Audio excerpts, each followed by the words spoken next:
Episode 110, Taking Responsibility for Your Life After Divorce with Tanya Hale.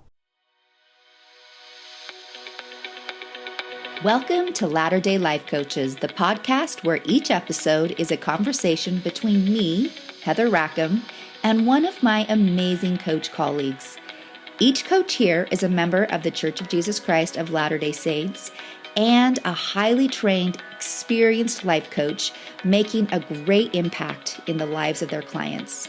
And together, we have one main goal, helping you live your best life no matter what. You ready for this conversation with a coach? Here we go.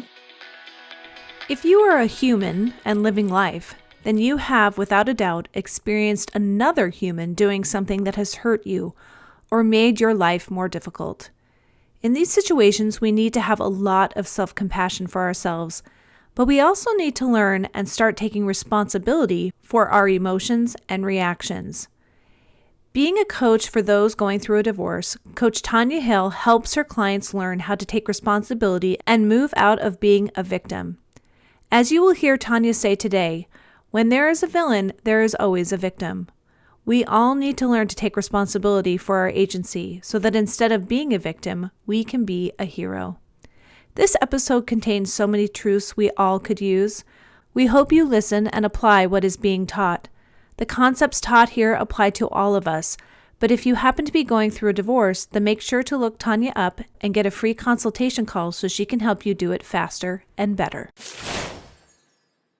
Well, welcome to the podcast today, everybody. Glad to have each of you here listening with us. And we are going to be joined today by Coach Tanya Hale. Tanya, hey, welcome. Hi, thank you. Glad to be here, Heather. I finally had to stop chit-chatting beforehand because I could talk to Tanya all day. It's just fun to connect and to talk. And we were talking about how much and how quickly life can change in a short period of time. Tanya has had a front row seat to that. And maybe she'll talk about some of those things as we go throughout the podcast today, but life is amazing. It's just amazing. But anyway, Tanya, tell us a little bit about you before we get started. Well, I am Tanya Hale. I am an LCS certified, Life Coach School certified coach. I've been certified for about 3.5 years now, and I love to coach middle-aged women, and I kind of have a sub-niche of coaching on divorce.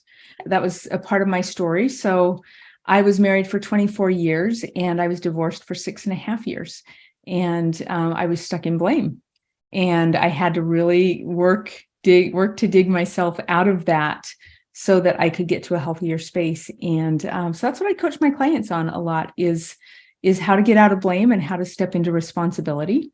As well as that, I was a middle school teacher for 12 years, and I just recently retired from that because I got married and I moved halfway across the country. So that's kind of fun. Let's see, I have a podcast. I have 4 adult children that I just really love. And I guess as a coach who focuses a lot on divorce and middle age, I think my job as a coach is to, one, be honest with my clients.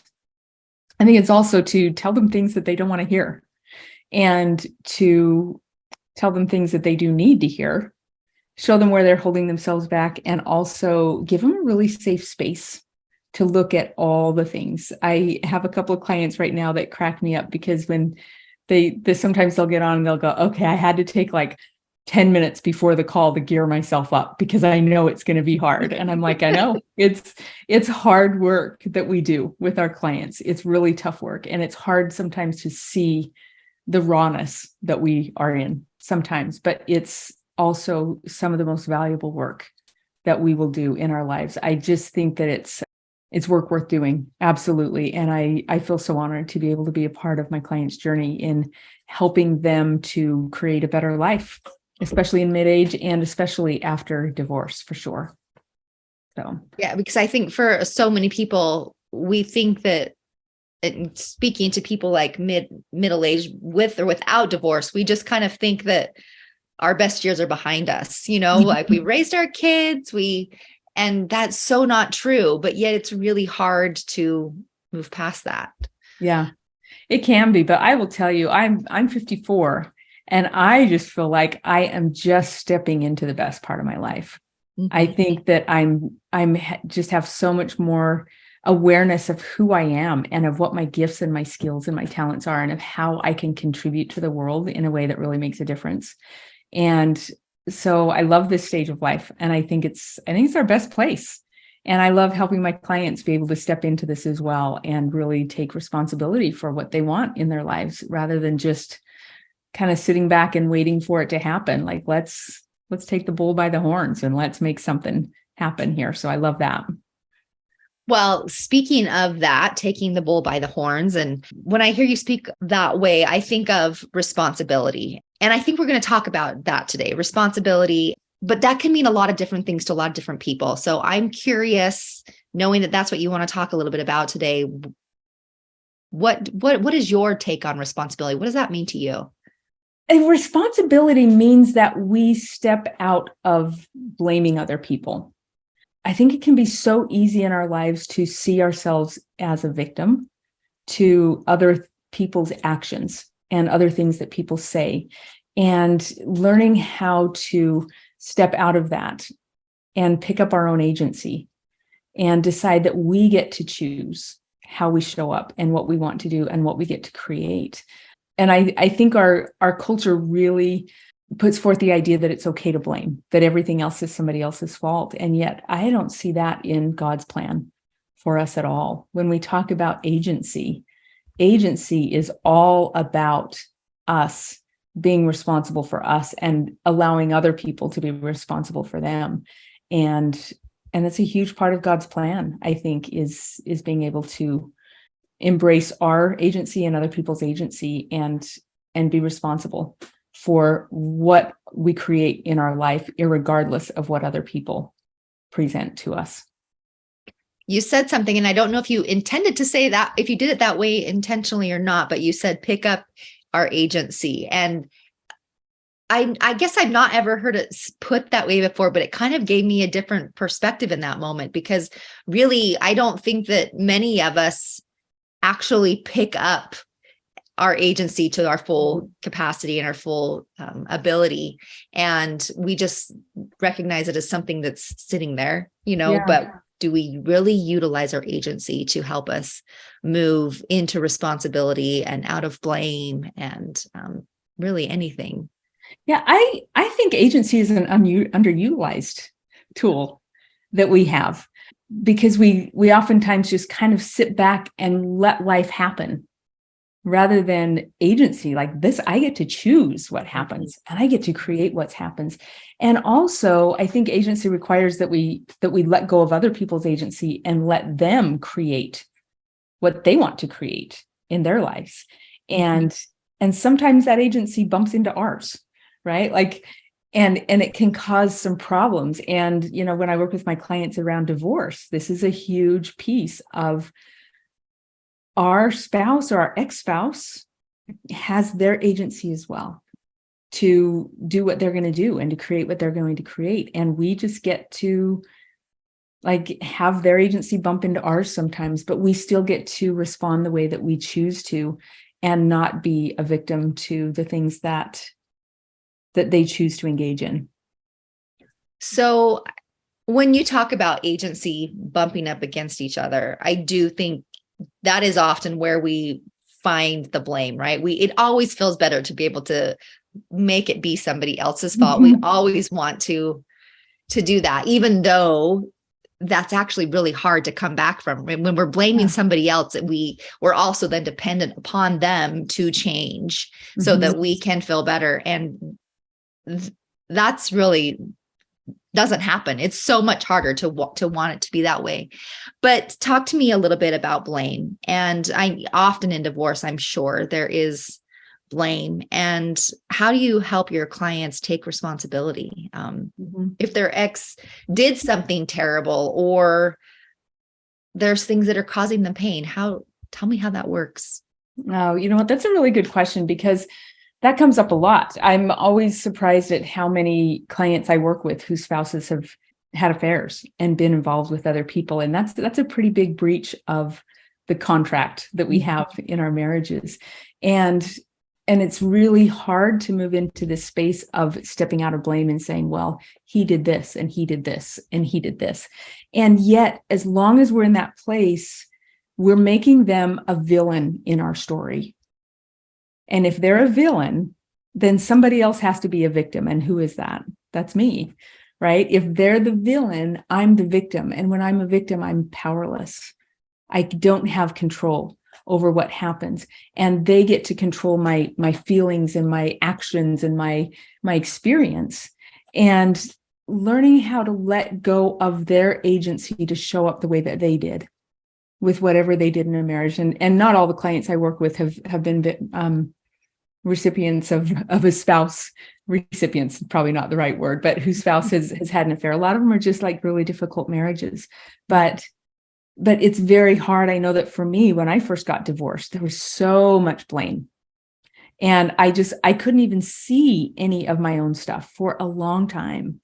And when I finally did start to see it, that was the place where then I was able to start stepping into feeling some compassion for my ex-spouse, because I could see, oh, look how difficult I made this for him. Look at the challenges that I created. And then I could start feeling some more compassion for him. And then that allowed a space for me to forgive him. And that also created a space for me to be able to start taking responsibility for my stuff, because I could start seeing it. And I think a lot of people feel like, well, if we're taking responsibility, then I'm not responsible for him having an affair. Well, absolutely, we're not responsible for his actions, but I am responsible for how I choose to respond, not just to them, but how do I choose to respond to be empowered in my own life and to create what I want to, this beauty from ashes concept, right? There's tough things that happen, but I get to be responsible for moving into what I want. One quote that I really, really love, and I don't even remember where I heard it, a podcast somewhere a long time ago, but it says, sometimes we're responsible not because we're to blame, but because we're the only ones who can fix it. Mm.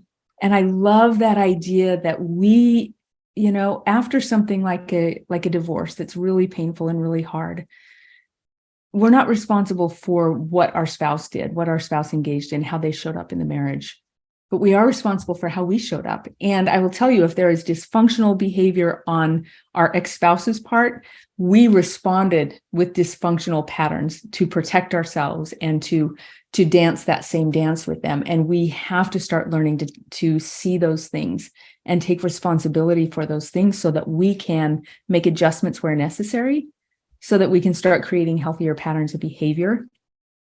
And, if by chance marriage does come along again, we want to clean all that stuff up so that we can have a healthier experience going forward. And it helps in our relationships with our children, relationships with parents and siblings and friends, as we start to clean up a lot of that and be responsible for how we showed up and how we engaged. And not just in the past, but also in our present. How am I showing up today?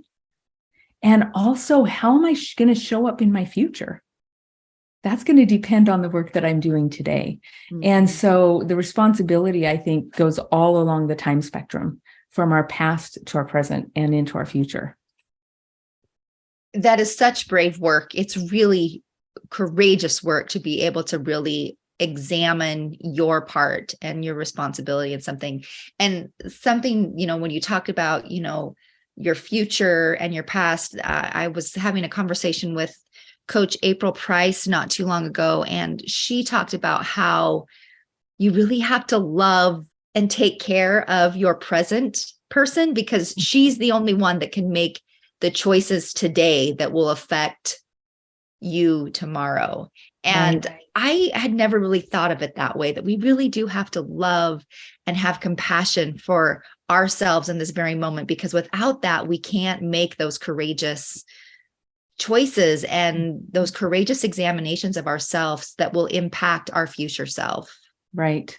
It is tough work. And I will tell you, this is why sometimes my clients get on and they're like, oh, I had to gear myself up for today's call, because it's hard to see things about ourselves that don't put us in that don't show us in our best selves. It's really hard work. And I've done that work because I saw a lot of things in myself and I've had to show up that way for myself. But so I think for me, being able to create a really safe space for my clients to do this work, and a very compassionate space that says, listen, it's okay. Of course you behave that way. You were scared. You were hurt. You were in pain. You were in protective mode. Of course you showed up that way. But let's take a look at it. Is that how we want to keep showing up? So as we talk about agency, I think sometimes we think if we're using our agency, we are going to just be happy, right? The agency must equal happiness because somehow that's just part of the plan, when really that's not correct, right? Agency isn't always going to equal peace. Well, peace, yes, I think agency always equals peace, but it doesn't always equal happiness and comfort. Taking responsibility for your life and your emotions and giving room for another person's agency doesn't always mean that we're going to be happy, right? Mm-hmm. So how can people still struggle with their situation and have feelings of anger and loneliness and abandonment and still be responsible for those emotions? Okay. I think what we're going here for is not to be happy all the time. Mm-hmm. I think we sometimes think that that's what the gospel is going to bring us. Yeah. But what we're going for here is to have experiences that bring us more into ourselves, that bring us more in alignment with the kind of person that we want to be. And for many of us, that is in alignment with the gospel of Jesus Christ as well. The person we want to be aligns there. But that also means that we go through some tough experiences. Life is about learning and growing and progressing, and that doesn't happen without some tough emotions. And I think an experience like divorce brings up a lot of those tough emotions that we get to work through. It is hard. It's hard to feel betrayed. It's hard to feel discarded. It's hard to feel unheard and unseen. And yet those are some really great opportunities for us to become more self-reflective and to really step into a kind of love for ourselves and for other people that I don't know that we would have an opportunity to be aware of without these tough experiences. Being able to feel the compassion for another person, to be able to forgive them, requires a lot of self-reflection. It requires a lot of looking at myself and really figuring out how to be more in alignment with the kind of love that I want to create in my life. So these tough emotions that we feel, a lot of times we want to blow them off. We want to ignore them or reject them or whatever. But it's really important that we take these and realize that these tough emotions have information in them for us. There's things for us to learn about ourselves in those emotions, and not only in the processing of the emotions. And I know that gets talked about on this podcast quite a bit, but also in the looking at it. I'm angry. Let me look at why I'm angry. What do I think's going on here? And how do I take responsibility for what I'm feeling here? It's easy to say I'm angry because this person did this and this and this. But let's pull it apart a little bit more and let's look a little bit more closely at it. Like, what's really creating the anger? What are my thoughts about what should be happening or what shouldn't be happening here? And are those thoughts true? And how can I be a more compassionate person in the place of this anger and this hurt and this resentment and this frustration? I think that those are just such difficult but amazing opportunities for us to see ourselves more clearly and to see what our work is to become more of the Christ-like person that we're really trying to be. Yeah, as I'm listening to you talk right now about that, it reminds me of really why I decided that this was the profession that I wanted to take up in my life. Learning to examine things and ask those tough questions. Is this really true? Is there a different way for me to see this? Those sorts of questions really led me to see that this is the way to be more like Christ. This is the way to experience Christ-like love in my life. When before I thought, well, that sounds nice. It sounds nice, a nice goal to try to be like Christ, but totally unattainable, right? I didn't think there was any way that I could just love all the people because there's a lot of people out there that are just really hard to love. Was my own personal, dilemma, and really learning how to examine. And I think, to your point, take some responsibility in my own life to view things a little bit differently was the way to be like Christ. Yeah. And that responsibility is picking up our agency, owning our agency, embracing our agency, that I get to create the experience that I'm having here. I really do.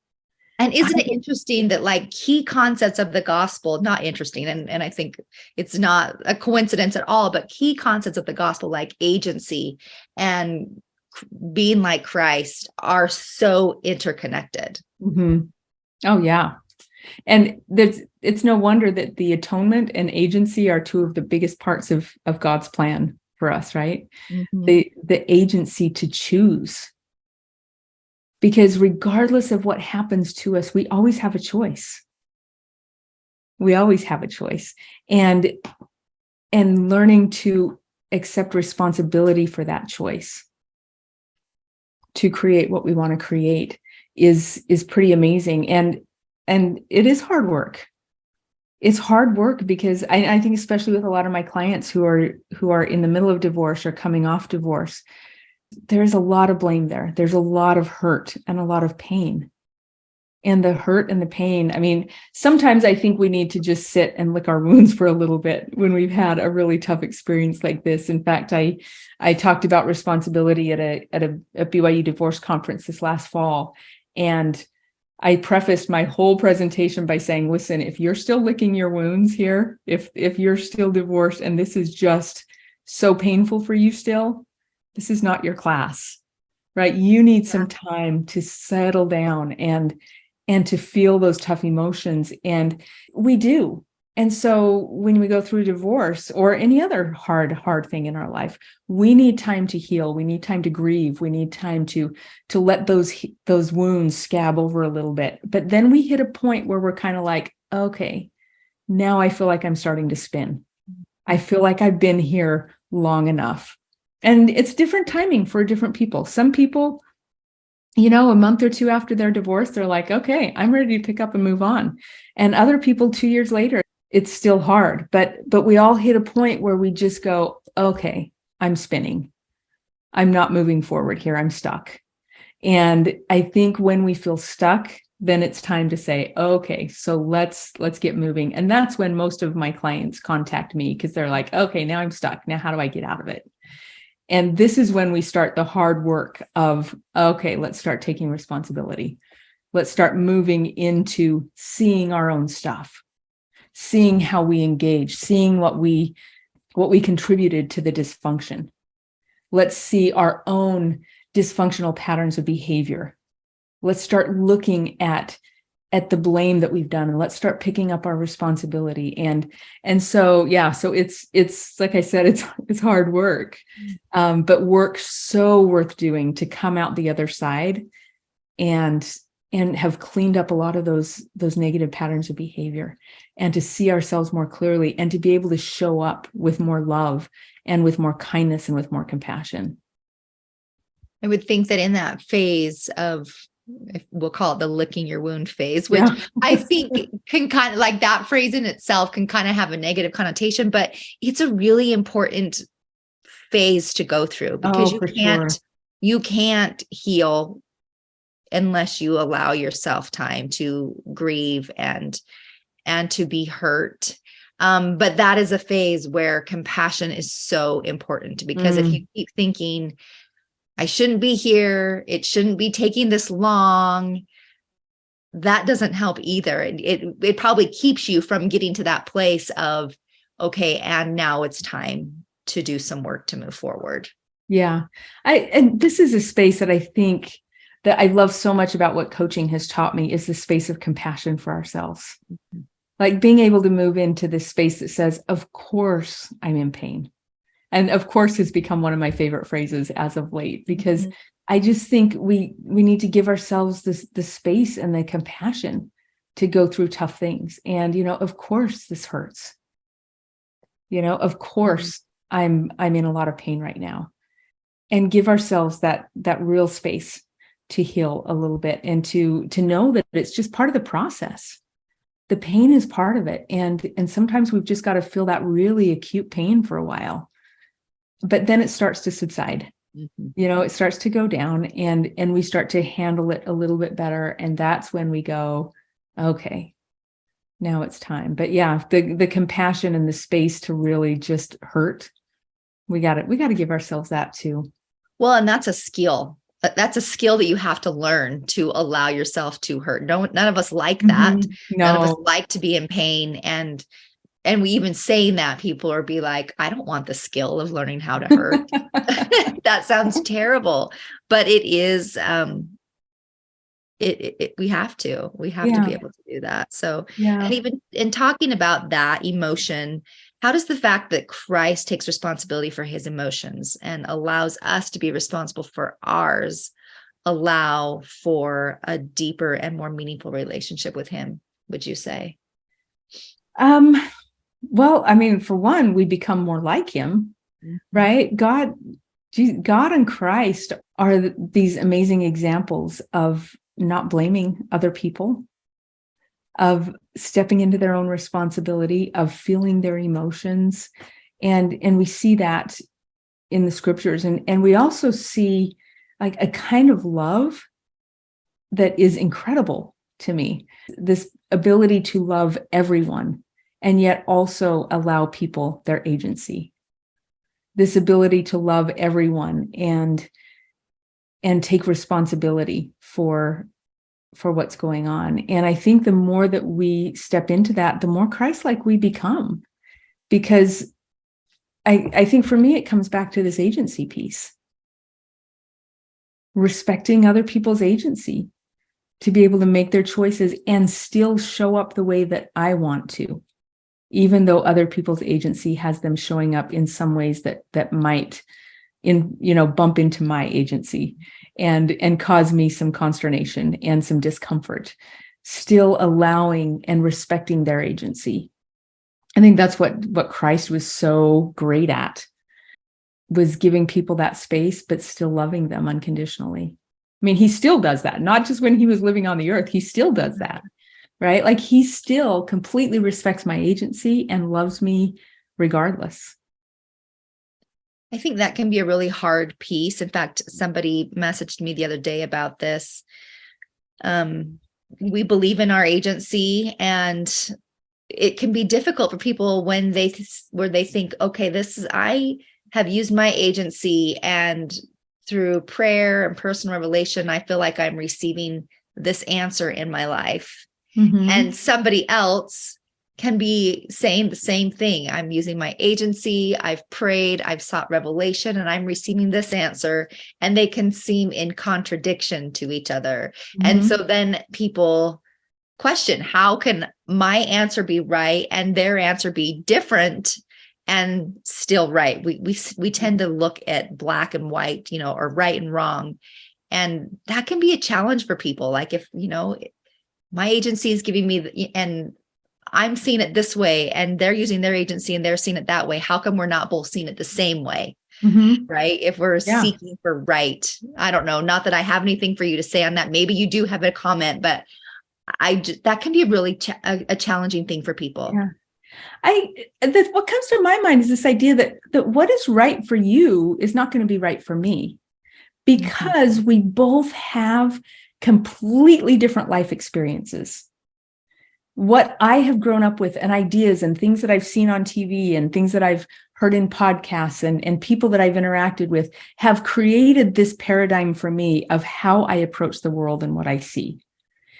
And same for you. all of that applies for you as well. And so our entire life experiences, though on the surface, we may go, oh, look, we're both kind of middle-aged women. We're both life coaches. Like we have this stuff in common. Underneath it all, we both have had completely different experiences, that something that may be right for you because of your experiences may not be right for me because of my experiences and the things that are going on. So I think that the more I've been able to step into this space of recognizing that, oh, maybe there's not always a right with a lot of these things.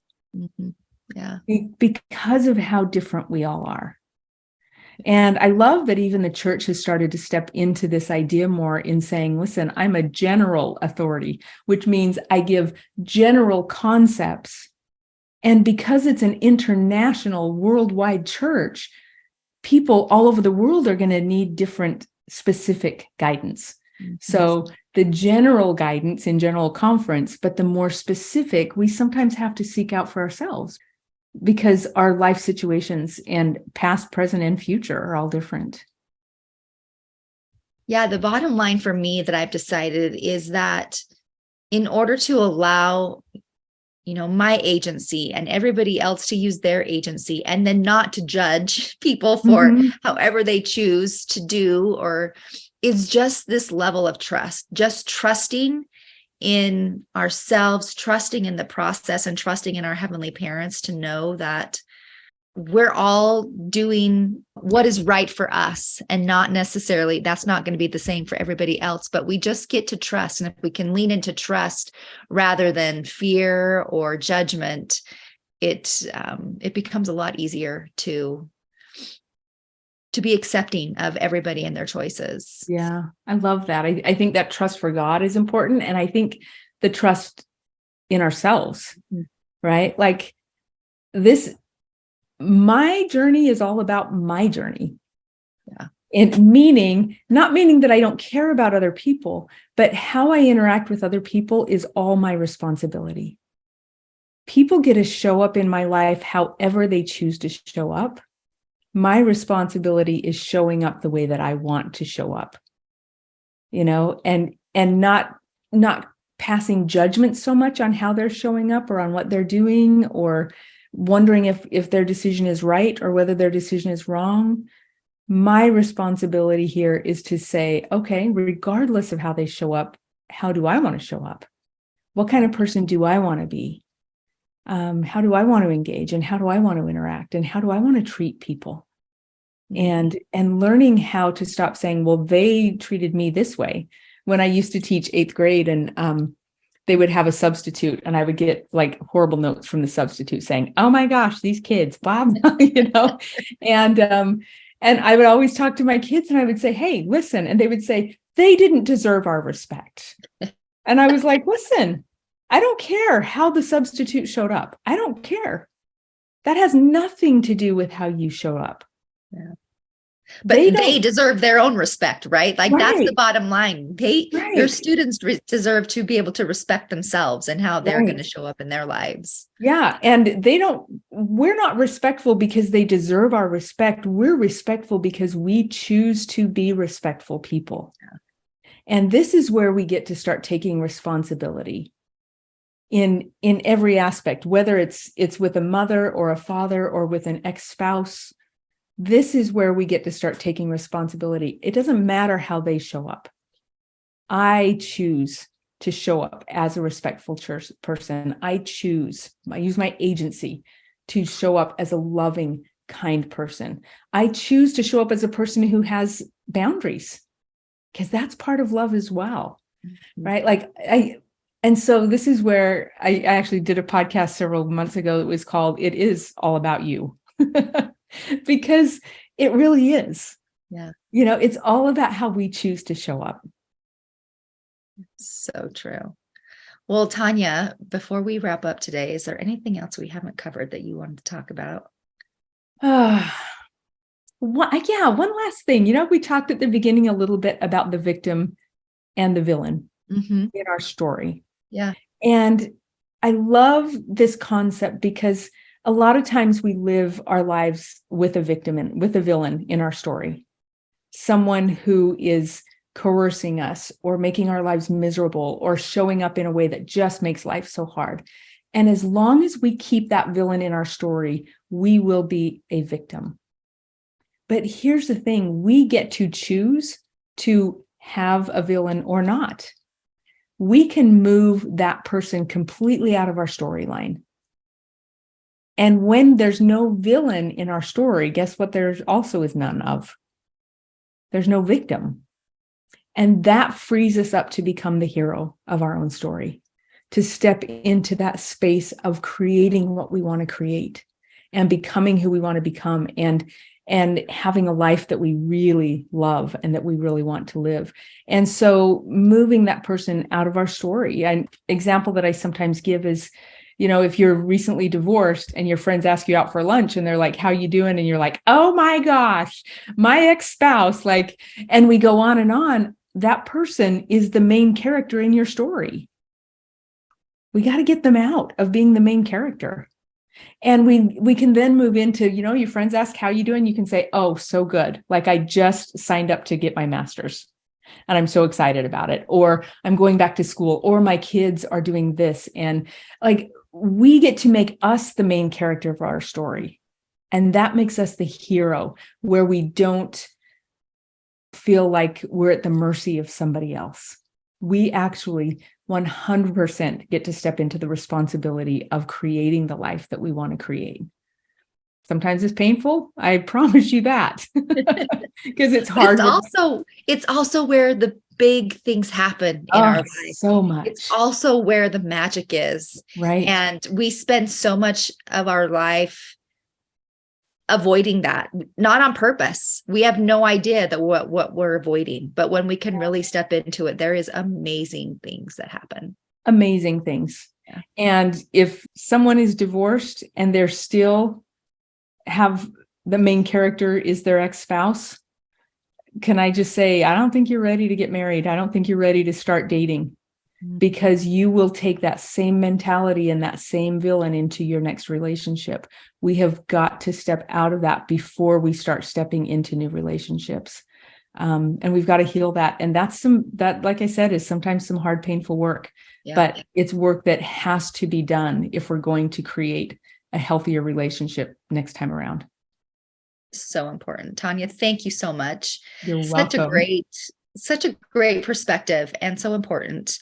Before we leave, can you tell people where they can find more of you? I know you said you had a podcast, but you didn't tell us what it was called. So you need to tell us that. Yes. Okay. My podcast. I'm so proud of it. I put out so much good content. In 2 weeks, I'm probably going to hit 100,000 downloads, which for me is super, super exciting. That's awesome. Yeah. I love that. I have over 200 episodes out there, and it's called Intentional Living with Tanya Hale.